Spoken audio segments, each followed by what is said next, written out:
Hello everyone, how are you doing? This is MD Tech here with another quick tutorial. In today's tutorial, I'm going to show you guys how to resolve if your audio service is not running on your Windows 10 computer.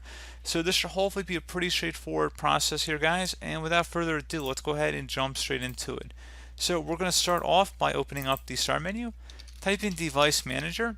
Best result should come back with Device Manager listed right above Control Panel. So go ahead and left click on that. You want to go down and select underneath Sound, Video, and Game Controllers. You want to go double click on that. And then whatever your audio device is here, go ahead and right click on it. And if it says Enable Device, go ahead and just check mark that. If you right clicked on it and it said Disable Device, don't click on it. But if it says Enable Device, you want to go ahead and select that. And then once you're done with that, close out of here and then see if that has resolved the problem. If not, something else we can try would be to open up the Start menu and type in Services. Best match should come back with services. Go ahead and open that up. And you want to scroll down to get to the Windows Audio service and double click on it.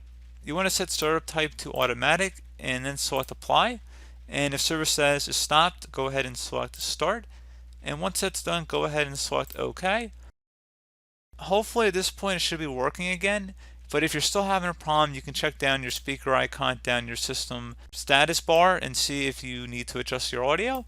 And then also make sure your physical speakers are turned on and plugged in properly. So that's pretty much it, guys. Do hope I was able to help you out, and I do look forward to catching you all in the next tutorial. Goodbye.